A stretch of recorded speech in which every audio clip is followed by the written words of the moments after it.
I'm Joe Bob Briggs, and tonight we have Nightbreed from the king of gooey crud, Clive Barker.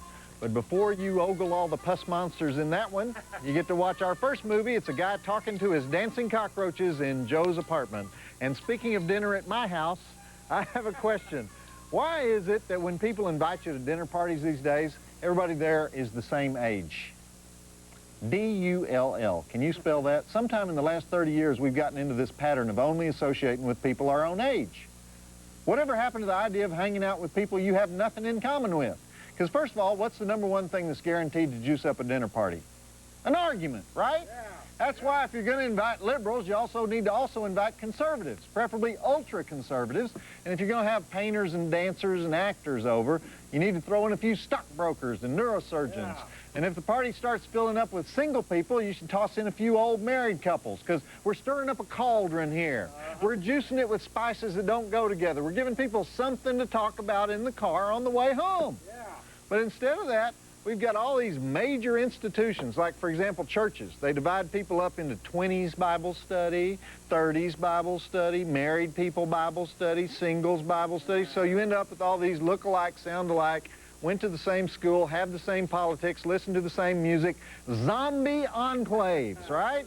We got things like the Black Journalists Association. Could you narrow that down just a little more? You know, the Encino Self-Made Plumbers Guild, the Temple of Hairy-Legged Women, you know, women with a Y.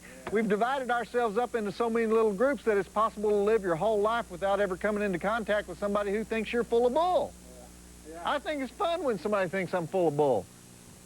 If it's a woman, I might fall in love with her. Who knows? You know, if it's a man, I might become friends with the guy. Because there's something about that friction thing, you know, between two people who know what they think and they won't back off from it one iota that results in, I don't know, some kind of Hillary Clinton thing, like community, you know, or respect for each other, lasting connections, whatever you call it. It's very American, and it's dying out. Yeah.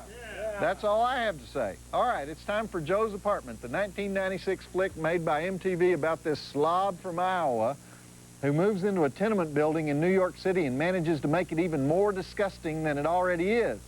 The good news is that his cockroaches love him for it, and so they do all kinds of barbershop quartets and Busby Berkeley numbers for him and even help him out with his love life.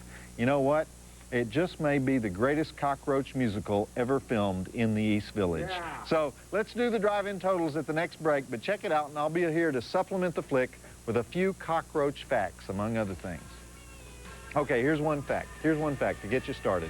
The word cockroach is a corruption of the Spanish word cucaracha, which is familiar to us all, of course, from the Mexican hat dance, right? La cucaracha, which is one of the most important cross-cultural contributions to American-Mexican relations in the history of those two great nations, in my opinion. La cucaracha, a bridge between cultures, a symbol of international understanding. Male form would be El Cockroach.